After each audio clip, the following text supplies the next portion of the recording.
que reafirmar e reconfirmar bij deze que o deputado Weber tem sostém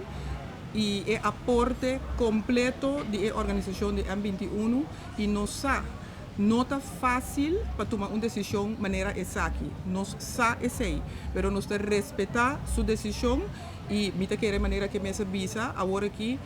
função de sua persona como deputado da demanda de Conselho Insular e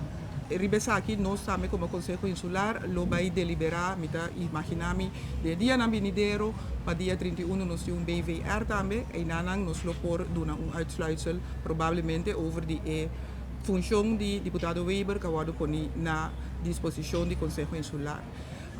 Me avisa que está lamentável, me lamenta enormemente que nós meser acá na chega na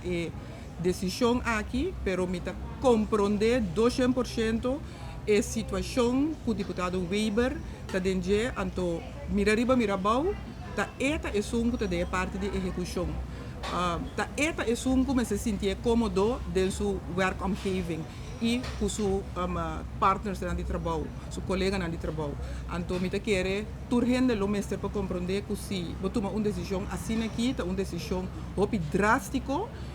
Então, decisão que eu tomo de último, depois de pensar, hopi viaja e hopi largo, se de verdade me chega na extremo não aqui. Pois, me tem hopi aprecio para Tony, me tem hopi aprecio para Guts também, e coragem que estava da ting, ou que tem de tomar a decisão que passou me sabe que não está fácil,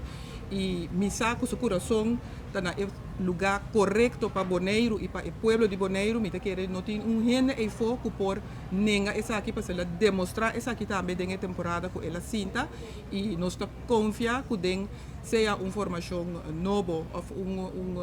whatever a situação outro lo mesterta nós está confia espera que Tony lo por haya lugar sítio caminho que é por seguir desplegar seu trabalho na bom que ela vinha fazendo for de Augustus de